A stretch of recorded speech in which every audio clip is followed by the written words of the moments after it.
Hey everybody, Dr. Greco here. Welcome to Ministry in a Minute. So we've been talking about the resurrection all week, and I think one of the most powerful aspects of the resurrection is that it gives us an eternal perspective.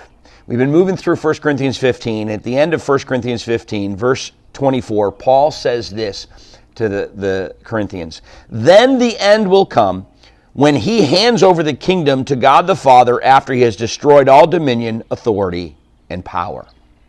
See, the resurrection should remind us that the temporal things, the things of this world, don't matter. We are all going to die. You know, a lot of people focus on miracles because they want people to be better. But guess what? People who get a miracle and get made healthy, even though they're in the midst of being sick, eventually they're going to die.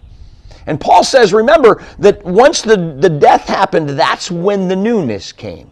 And it reminds us that our perspective on this world should be eternal, because our eventual death will lead to an eternity with God. And that's what matters. In Ephesians, Paul says, your citizenship is in heaven, not on earth.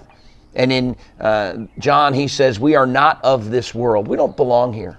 And death is what will be the graduation for Christians, as a friend of mine likes to say, into an eternity with God.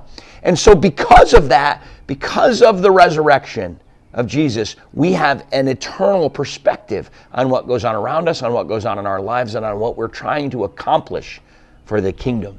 So, take that resurrection and use it to have a godly perspective, an eternal perspective on this temporal world. We'll see you tomorrow for another Ministry in a Minute.